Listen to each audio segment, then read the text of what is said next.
Bismillahirrahmanirrahim. Assalamualaikum warahmatullahi wabarakatuh.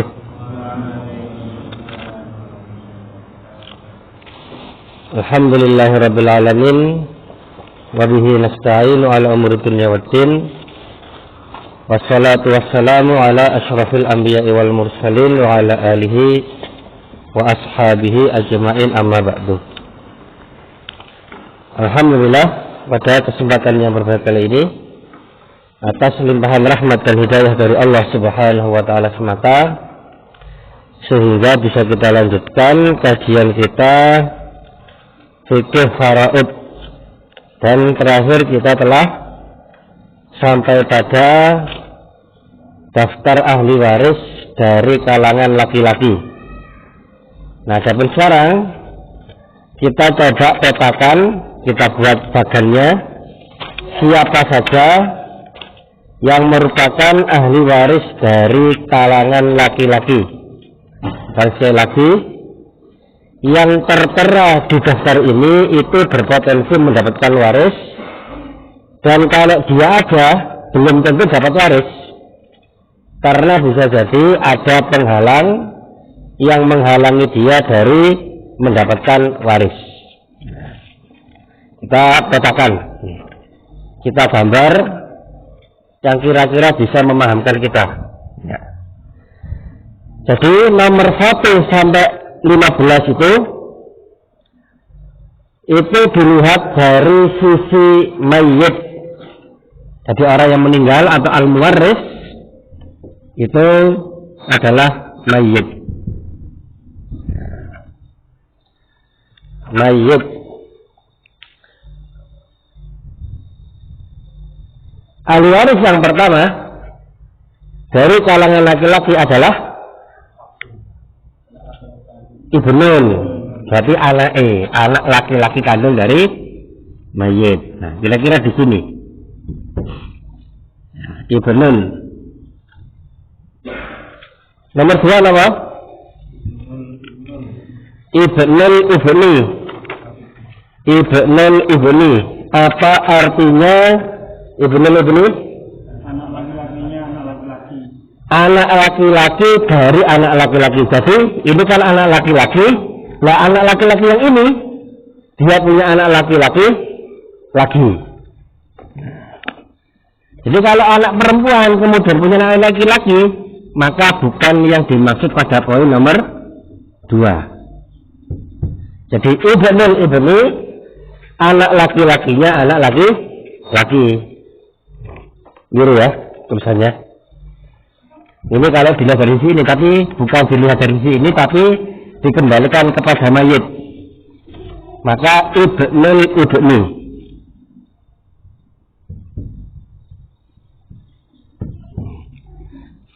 Anak lakinya anak laki-laki dalam bahasa kita itu cucu. Meskipun nanti anak laki-lakinya anak perempuan, itu juga cucu. Tapi pada poin nomor 2 itu bukan anak laki-lakinya anak perempuan, tapi anak lakinya anak laki-laki. Jadi dibedakan. Jadi ibnul ibni bukan ibnul binti. Nah. Yang nomor 3 sinten?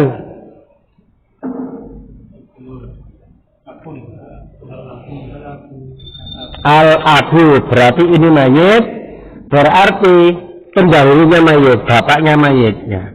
Kita gambar kira-kira di sini. Al-abu.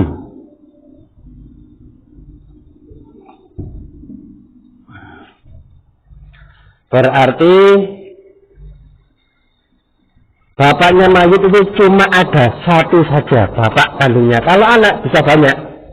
Ya. Mayit bisa punya ibn banyak. Nah, pokoknya yang nomor 2 ini anak laki-lakinya dari anak laki-laki. Kalau abun cuma ada satu, yaitu bapak kandung, ya, yang merupakan, ya gitulah ya, apa? Dapat dipahami, maksudnya bapak aslinya bukan bapak tirinya, bukan bapak angkatnya, bukan bapak aslinya, tapi bapak kandungnya. Yang nomor 4 sinten? Al-jaddu, bapak kandungnya bapak kandung. Nah, kira-kira di sini. Ini kita gambar biar lebih memahami. Karena al-jaddu kalau diterjemahkan adalah kakek, sedangkan kakek ada dua. Jadi misalkan di sini ibu, umun misalkan. Bapaknya ibu juga disebut dengan jaddun, dalam bahasa kita juga sama, kakek. Tapi dalam hal waris yang merupakan ahli waris itu adalah bapaknya bapak, bukan bapaknya ibu. Nah, setiap orang kan pasti punya satu bapak, dua kakek. Nah, gitu.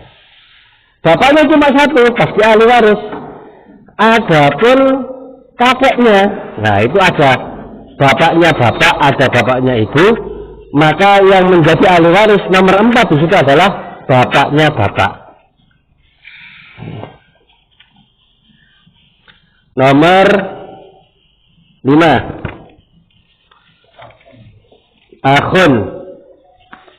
Akhun syakikun. Nah, kita gambar kira-kira sebelah sini.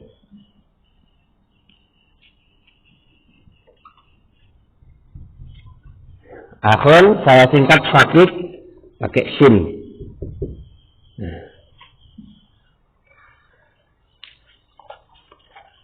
Ahli waris laki-laki paling kuat atau bahkan ahli waris yang paling kuat itu adalah anak laki-laki, ibnun.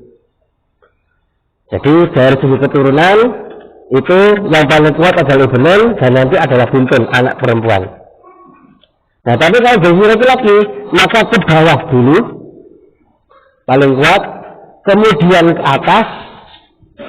Kalau ke bawah namanya bunuah, ya, bani, bunuah, anak-anak keturunan. Kemudian ubuah, bapak, terus kakek, terus ke atas terus apa? Buyut, canggah, siapa lagi kemarin? Pareng, udah ganteng semua dan seterusnya itu. Nah, kemudian arah yang ketiga adalah nyamping, namanya hawasi. Ya. Dan yang paling kuat, hawasi paling kuat adalah akhun syakik, saudara kandung, yang mana hubungannya saudara kandung dengan mayat apa kemarin? Bapaknya sama dan ibunya sama. Ya, nyamping. Jadi kalau ibnun hubungan dengan mayat langsung turun paling kuat. Kalau abun itu hubungannya ke atas, ya. Kalau akhun syakik itu lompat satu orang lagi, nggak langsung hubungannya dengan mayat, itu nggak langsung. Kalau ke bawah langsung, ke atas langsung. Kalau ke samping itu lewat satu orang, bisa lewat bapaknya, bisa lewat ibunya. Jadi saudara kandung bukan keturunan mayat, tapi dia lewat bapak dulu atau lewat ibu dulu, kemudian ke saudara, nyamping. Nah, jadi apa namanya, nanti kalau dalam masalah waris ada yang namanya penghalang, maka akhun syakik dia itu terhalang meskipun dia hidup setelah kematian mayat.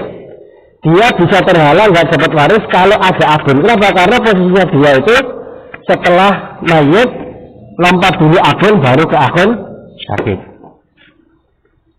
Nah, jadi ingat dalam masalah waris yang paling kuat adalah bunuah dulu ke bawah, kemudian ke atas, kemudian ke samping. Nah, yang ke samping ini juga kekuatannya atau posisinya kuatnya bermacam-macam.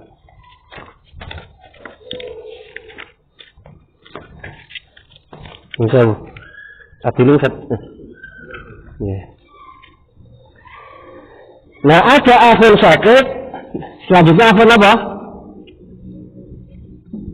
Akhun li'ab, saudara sebapak, kemudian akhun li'ummin, saudara seibu. Kalau akhun syakik hubungan dengan mayat bapak pada ibu pada, jangan. Kalau akhun li'ab saudara seayah hubungan dengan mayat itu sama bapaknya saja. Kalau akhun li'um, maka hubungannya dengan mayit sama ibunya saja. Ya. Kalau ini sama ibunya sama bapaknya, kalau saudara saya sama ayahnya beda ibunya, akhun li'um sama ibunya tapi beda bapak. Ya. Kemudian nomor pinten? Nomor 8. Nah, selanjutnya yang nomor 8 adalah ibnul akhin syakik, ibnul akhin syakikin atau ibnul akhi as-syakiki kalau diberi alif lam. Nah, pertanyaan saya, kira-kira posisinya di mana? Kalau menurut gambar ini? Di akun sakit anaknya. Di akun sakit. Nah, akun sakit ke bawah. Apa artinya? Anaknya saudara lagi. Ibnu akhin syakikin.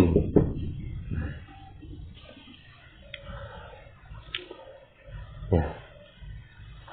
Jadi misalkan mayit punya anak punya anak lagi punya anak lagi, terus ke bawah, maka itu posisinya lebih kuat daripada yang ke atas.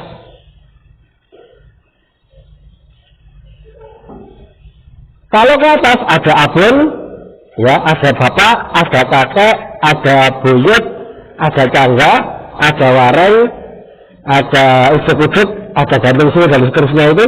Nah, itu lebih kuat daripada yang nyamping. Jadi kekuatannya berdasarkan arah lebih dekat dengan mayit. Nah, kemudian nomor berapa? 9. Kira-kira ibnul akhi li'ab posisinya di mana? Di bawahnya ini. Ya, di bawahnya ini ibnu akhin li'ab. Berarti yang tertulis di sini itu semuanya adalah ahli waris. Adapun nomor 10 di mana? Enggak ada. Anaknya saudara seibu bukan ahli waris. Yang ahli waris adalah anaknya saudara seayah dan anaknya saudara kandung dan anaknya saudara. Anak laki-lakinya saudara kandung dan anak laki-laki saudara saya. Adapun anaknya saudara seibu bukan ahli waris. Oleh karena itu nomor selanjutnya langsung nyamping juga, tapi nyampingnya bukan dari mayit, nyampingnya dari bapak.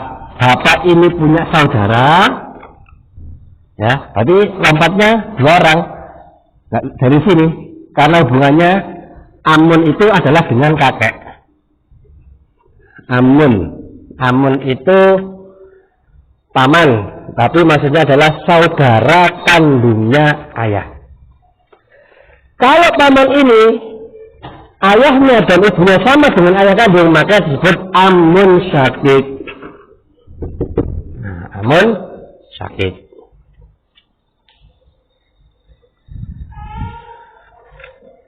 Kalau ibunya hubungannya dengan mayit langsung, abun hubungannya dengan mayit langsung. Kakek hubungan dengan mayit lompat 1 orang. Kalau amun sakit berapa orang? Hubungannya dengan mayit berapa orang? Lompat berapa orang? Lompat 1, 2, 3. Karena amun sakit dengan ayah, dengan abun, amun sakit dengan al-abu itu lompat 2 orang, nggak langsung. Jadi dia itu bisa terhubung dengan al-ab karena bapaknya sama atau ibunya sama. Sama dengan ini. Mayit dengan saudara kandungnya itu nggak langsung, tapi hubungannya itu lompat ayah dulu atau ibu dulu atau dua-duanya secara langsung.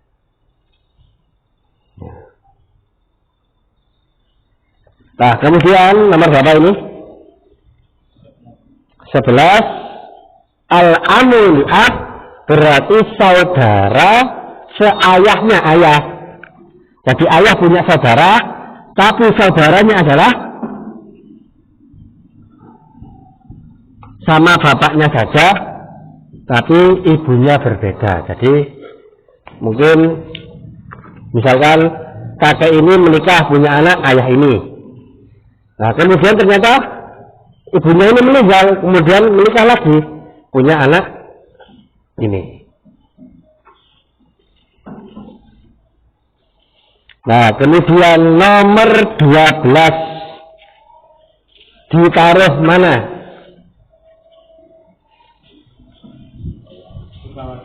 Di bawahnya Pak? Di bawahnya amun saki. Di nomor 12 kata maulid. Nah ini bahasa panjenengan apa nih?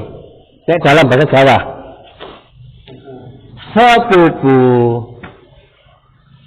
Sepupu laki-laki bisa jadi mendapatkan waris kalau tidak ada penghalang.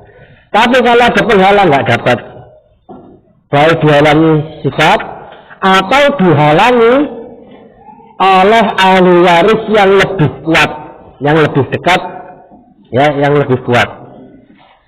Nah nomor 13 maka anaknya amun diab. Maka nomor 1 sampai nomor 13 dari ahli waris kalangan laki-laki ini semuanya hubungan dengan mayit itu dari segi nasab, dari segi keturunan. Jadi kan kemarin sudah dibahas, seseorang itu bisa mendapatkan waris karena 3 hal.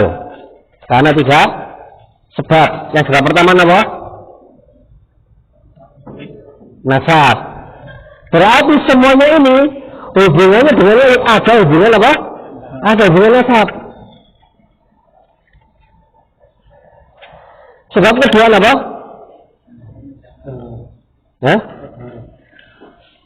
Sebab kedua apa? Pernikahan. Sebab ketiga pembebasan budak. Nah nomor 1 sampai 13 hubungannya dengan mayit itu adalah hubungan nasab, ada hubungan darah. Kalau kita jadi pernikahan yang sah gitu ya. Nah adapun nomor 14 dan 15 itu ada hubungan dengan mayit tapi bukan dari sisi nasab. Nomor 14 apa?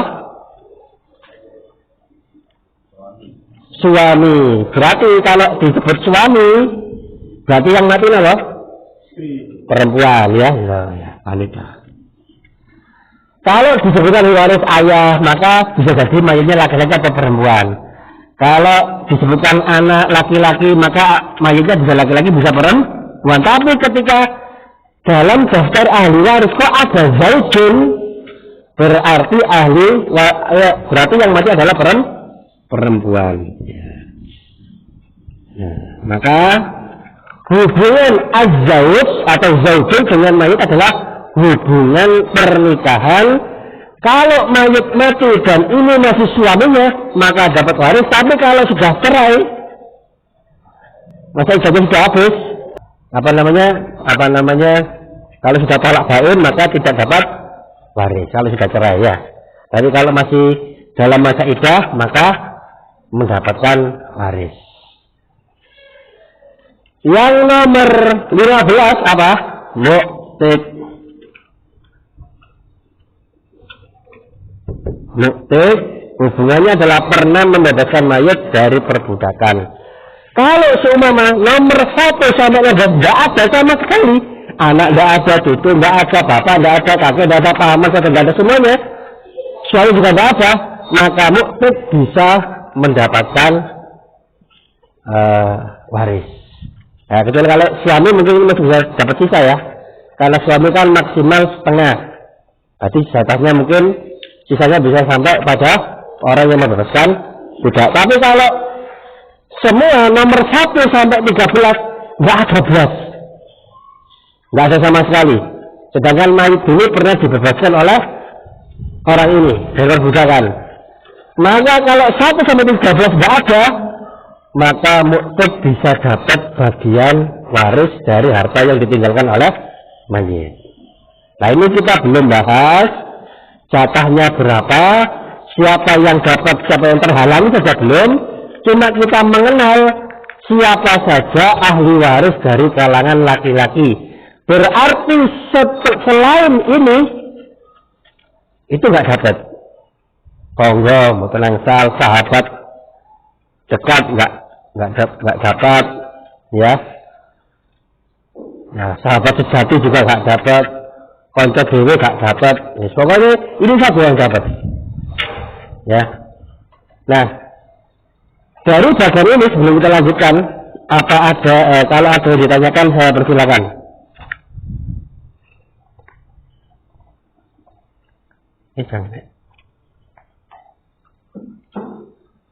Jelas? Jadi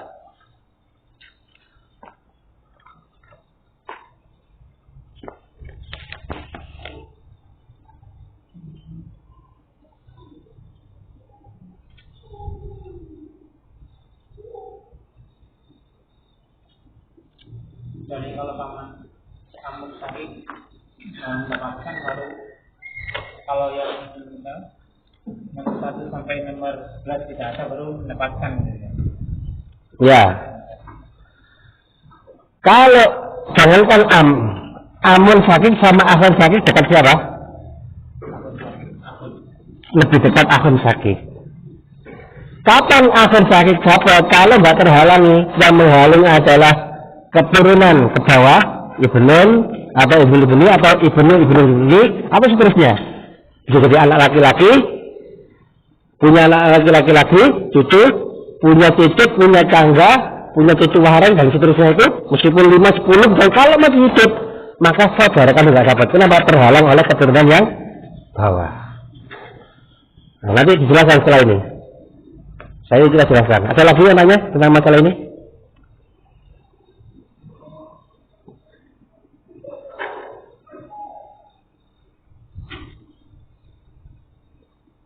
Lanjut ya. Nah kalau seumpama ketika mayit meninggal dunia, ternyata nomor 1 sampai 15 ada semuanya. Amin. Seumpama mayit mati, maka anak ada, cucu ada, bapak ada, saudara ada, paman ada, semuanya ada, termasuk suami, termasuk orang yang wariskan.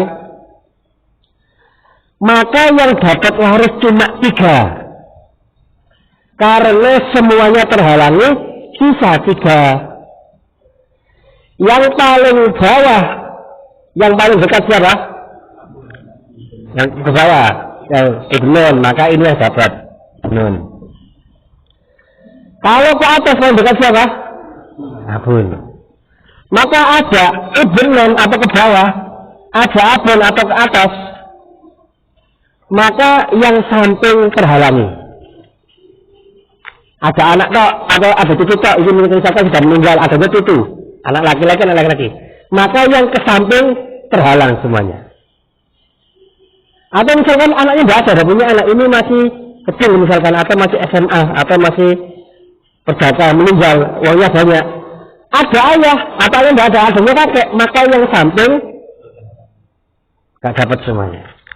Jadi kalau semua ahli waris ada, terkumpul semuanya, yang dapat cuma ibnun, cuma abun, cuma zaujun. Berarti 3 jenis ini ibnun, abun, zaujun, kalau hidup ketika mati pasti dapat. Cuma berapa dapatnya? Dia tidak bisa terhalangi keseluruhan, cuma nanti bisa terhalangi sebagian. Ya, gitu ya.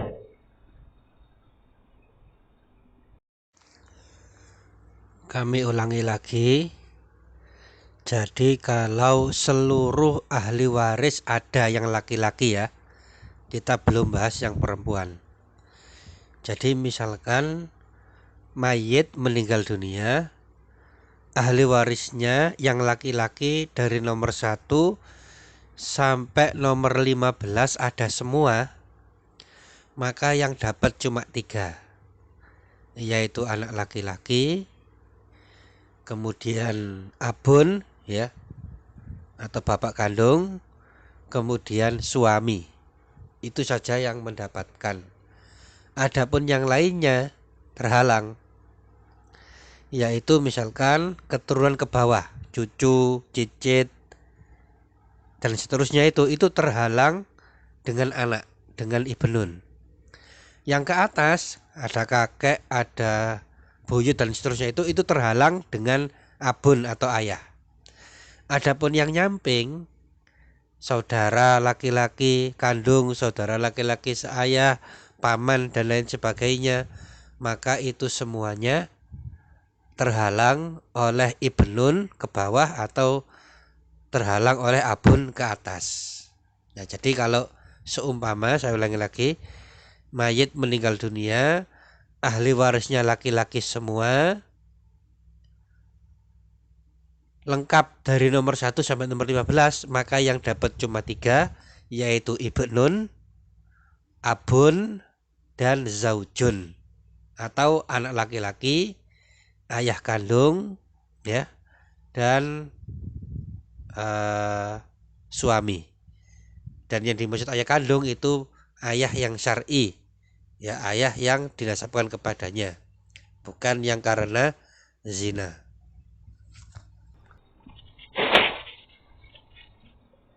Paham sini? Nah, misalkan mayit ini punya bapak, punya jad kakek. Nah, kemudian kalau dalam istilah orang Jawa apa? Punya buyut. Ya, buyut nih. Terus punya cangga. Terus punya laki-laki apa? Wareng. Punya ujek-ujek, punya gantung siwur, sampai umur 10 apa? Baliasem ya. Nah, seumpama mama ini nggak punya anak, nggak punya cucu juga, kemudian bapaknya mati duluan, kakeknya mati duluan, buyutnya mati duluan, tangan adanya wareng, misalkan umurnya 99 misalkan saja, ini masih umur 5 tahun, dia ini kaya raya karena bapaknya kaya raya, berhasil dapat waris gitu ya. Nah, dia nggak punya ahli waris ke atas, kecuali waris sudah 99 tahun. Tapi saudaranya lengkap semuanya, maka semuanya terhalangi gara-gara ada wareng ini. Asalkan ke atasnya ini murni laki-laki. Nah, kalau wareng kan bisa dari dua dia mungkin, kalau kerja, tapi kalau wareng laki-laki semua, murni laki-laki. Nanti bapak, nah ini bapaknya lagi, nah, tapi kalau nanti ke ibu enggak. Begitu pula kalau mayit ini misalkan umurnya sampai 100 tahun, 99 tahun, dia punya anak, punya cucu, kemudian apa lagi? Punya cicit, punya apa jenenge ini? So, terus apa? Apa? Tangga nih, cucu tangga. Nah, cucu wareng misalkan lah. Ini sudah berapa ya? 1, 2, 3, 4, 5. Nah, cucu wareng misalkan. Nah, kemudian ini umurnya katakanlah 99 tahun, dia badannya seger gitu ya, seger, umurnya panjang, anaknya sudah mati duluan, cucunya duluan, mati, adanya wareng, umurnya katakanlah 1 tahun. Nah, gara-gara ada keturunan murni laki-laki sini, berurutan, cucu wareng ini, maka yang samping nggak dapat karena punya keturunan ke bawah laki-laki. Nah, maka tadi posisi ini bisa digantikan yang bawahnya selama untuk laki-laki, posisi ayah bisa digantikan yang atasnya selama untuk laki-laki, maka arah ke bawah lebih kuat, kemudian arah ke atas, kemudian arah ke samping. Nah, gitu. Jadi misalkan ini ada semuanya, maka yang dapat waris hanyalah anak laki-laki, bapak dan suami. Nah, kalau suami nggak bisa digantikan ya, kalau anak bisa digantikan dengan cucunya, kalau dia enggak ada. Ada pertanyaan sampai sini?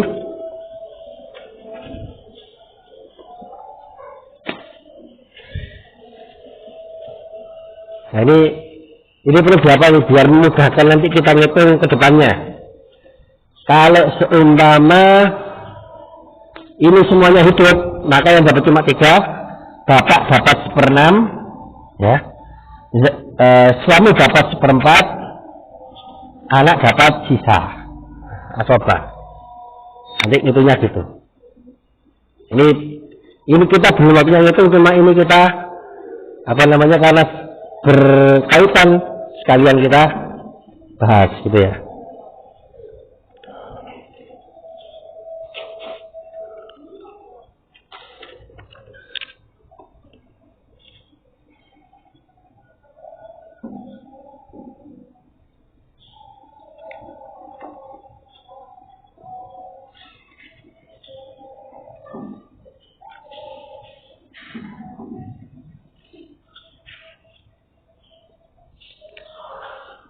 Nah, kemudian masih pada halaman 9 yang sebelah kiri itu, wal warisatu minan nisa, dan ahli waris, daftar ahli waris dari kalangan perempuan. Kalau laki-laki ada 15, kalau perempuan ada 10. Lebih gampang ya, mengapa ini lebih gampang?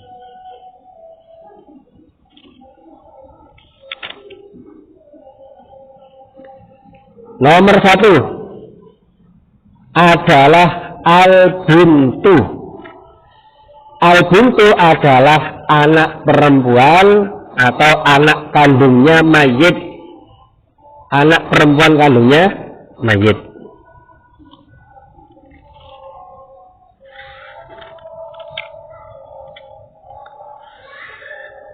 Nomor 2 bintul ibni,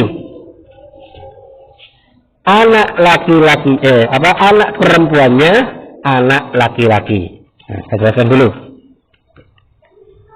Ini mayitnya tadi ya, mayitnya di sini.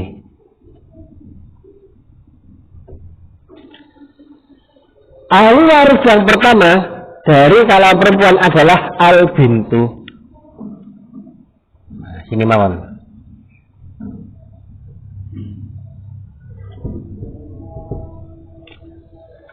Al-bintu adalah anak perempuan kandung, berarti saudaranya anak laki-laki kandung. Ini nomor 1.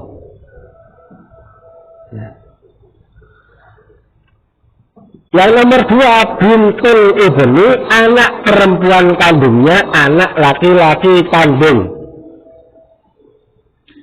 Berarti yang nomor 2 kira-kira posisinya di mana? Anaknya ibn. Bintul.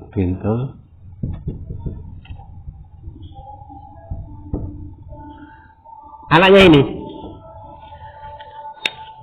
Maka kalau kita lihat anak laki-laki dan anak perempuan itu ahli waris. Anak laki-laki dan laki-laki perempuan merupakan ahli waris. Tapi anak perempuan dan anak laki-laki anak perempuan bukan ahli waris. Nah, ini yang anak perempuan stop sampai sini. Anak laki-laki bisa anak perempuan, bisa anak laki-laki.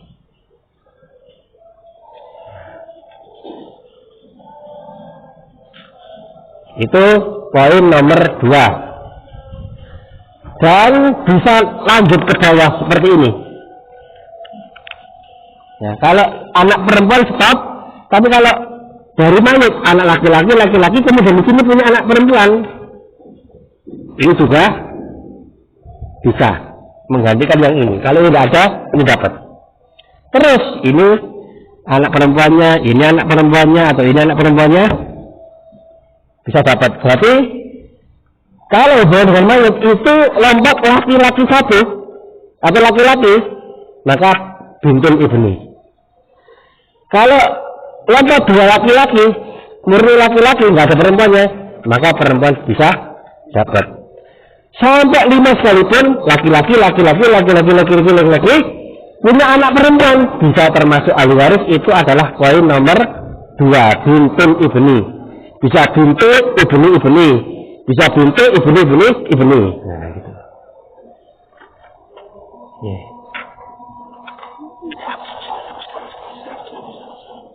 Oke. Sambil nunggu azan dulu, nunggu azan.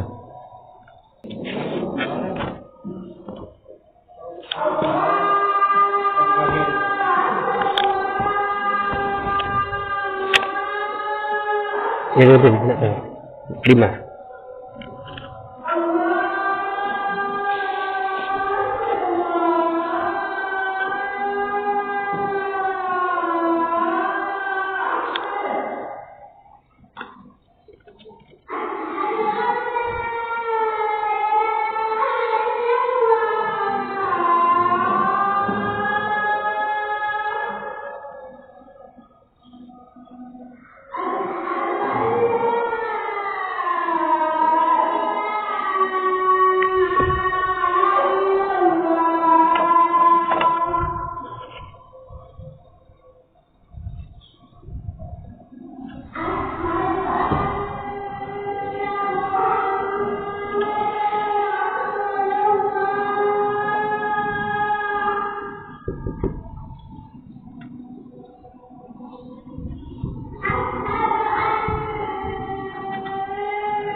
Nah, kita lanjutkan.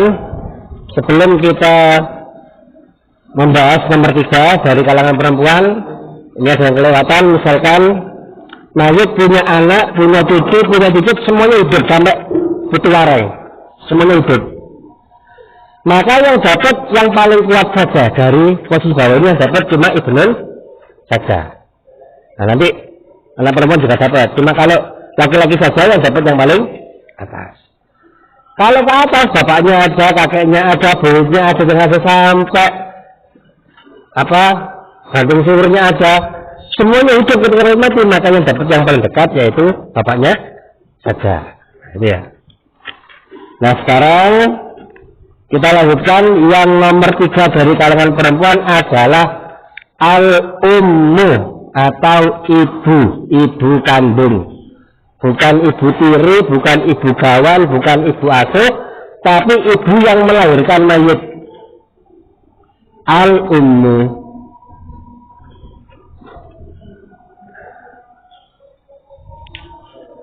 Jelas insyaallah ya? Yang nomor 4 dan 5 itu sama, jadaten, artinya apa? Nenek dan nenek. Nenek itu ada 2, ada nenek ibunya ayah dan ada nenek ibunya ibu. Kalau nomor 4 ummul ibunya ibu. Kalau nomor 5 ummul ab ibunya bapak. Jadi dalam masalah waris, yang ahli waris dari kalangan kakek itu cuma 1, tapi kalau nenek 2. Berarti yang nomor 4 umul kita taruh mana? Atasnya ibunya ibu.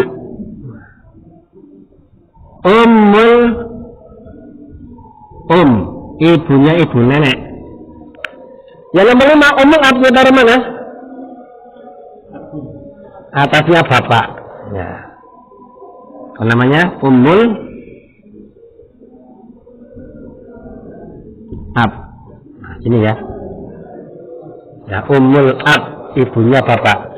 Jadi kalau pakai cuma ada satu bapaknya bapak, bapaknya ibu nggak dapat, bukan ahli waris. Ya. Tapi termasuk zawil arham. Kemudian kalau nenek, dua-duanya termasuk ahli waris, baik ibunya ibu maupun ibunya bapak. Sekarang nomor 7. Yang nomor 6 ya. Al-ukhtu asyaqiqah. Nah, kita tulis ini saja karena penuh. Nah. Saudara kandung perempuan.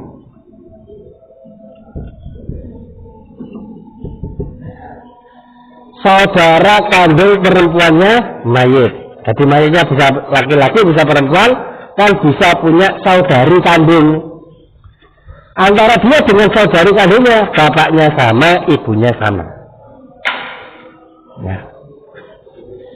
Mirip dengan yang saudara tadi, ada 3, ada saudari kandung, ada saudari seayah nomor 7, dan ada saudari seibu nomor 8.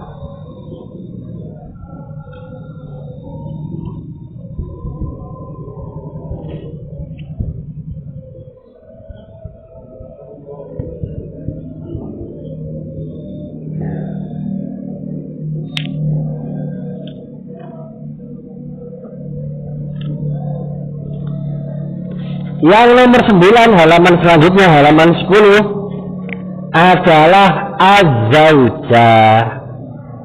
Berarti kalau dalam waris disebutkan az-zaujah, berarti mayitnya adalah laki-laki.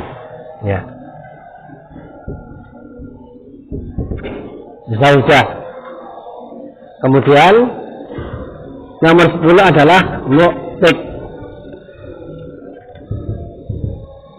Mu'tikah, wanita yang membebaskan dari perbudakan, seperti Aisyah radhiyallahu anha itu pernah membebaskan seorang budak yang namanya Barirah. Kalau seumpama Barirah mati duluan dan sedangkan Barirah meninggalkan harta dan tidak ada ahli waris yang lain, maka Aisyah bisa dapat harta waris dari Barirah. Nah, yes. Ini apa namanya? Ahli waris dari kalangan perempuan. Nomor 10 mu'tikah, wanita yang membebaskan dari perbudakan. Jadi kan mu'tik kan laki-laki, mu'tikah perempuan. Misalkan Pak Ulum hartanya banyak, kemudian 6 budak, kasihan mereka tak tukune tak bebasnya, lalu dengan mu'tik. Tapi kalau ada wanita dia membebaskan budak, maka dia disebut mu'tikah. Mu'tik dan mu'tikah ini bisa mendapatkan waris kalau tidak ada yang menghalangi dari mendapatkan. Nah, tapi kalau ada anak, ada ayah atau ada saudara laki-laki misalkan, maka mu'tik atau mu'tikah tidak dapat harta waris. Nomor 8, jadi kan ini nomor 6, 7, 8. Nomor 6 saudari kandung. Nomor 7 saudari seayah. Nomor 8 saudari seibu.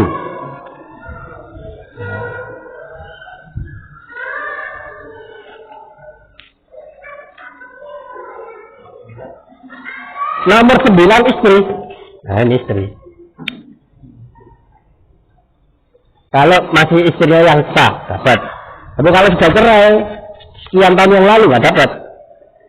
Ketika meninggal, ya, wanita ini masih menjadi istrinya mayit, maka dapat. Tapi kalau sudah dicerai atau sudah pisah, misalnya sudah dicerai, maka bukan istrinya lagi misalkan, maka bukan ahli waris. Dan nomor 10 apa? Wanita yang membebaskan dari perbudakan.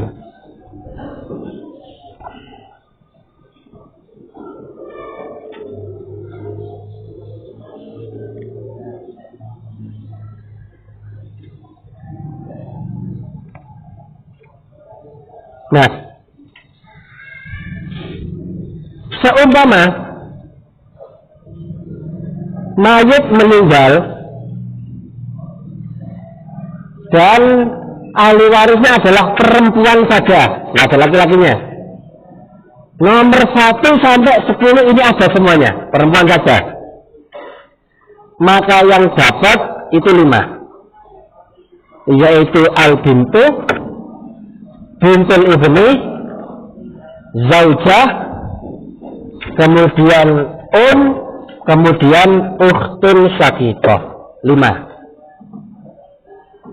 Kalau tadi mayit mati, kemudian ahli warisnya laki-laki saja, ada semuanya, maka yang dapat ahli waris berapa? 3. Nah, sekarang dibalik.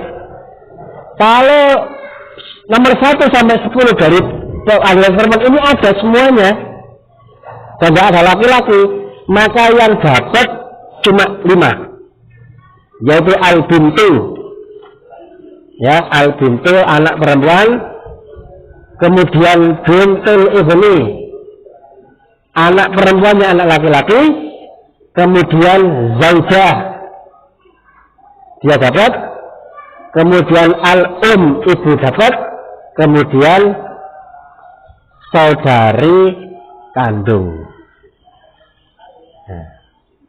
Beda lagi nanti kalau semuanya ada.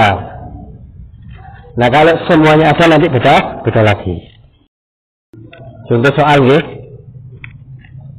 Misalkan ada orang namanya A, punya anak laki-laki namanya B, punya anak laki-laki namanya C, punya anak laki-laki namanya D, kemudian E, kemudian F. Nah, ini laki-laki semuanya misalkan. Semuanya masih hidup. Kemudian D mati. Lalu dia punya cucu, punya anak, punya cucu, punya ayah, punya kakek, punya buyut. Ketika dia mati, siapa yang dapat waris? C sama E saja. Adapun B sama A terhalangi. F terhalangi. Apalagi yang nyamping. Nah, gitu ya. Apalagi yang di samping. Kalau nggak ada pertanyaan, saya bagikan evaluasi baru. Namun, kalau nggak ada tanyakan, kita cukupkan sekian, ya. Kalau ada benarnya, maka itu semata-mata dari Allah Subhanahu Wa Taala. Kalau ada kesalahan, maka dari sendiri mohon dimaafkan. Kita tutup. Subhanaka Allahumma bihamdika, asyhadu an la ilaha illa anta, astaghfiruka wa atubu ilaik. Assalamualaikum warahmatullahi wabarakatuh.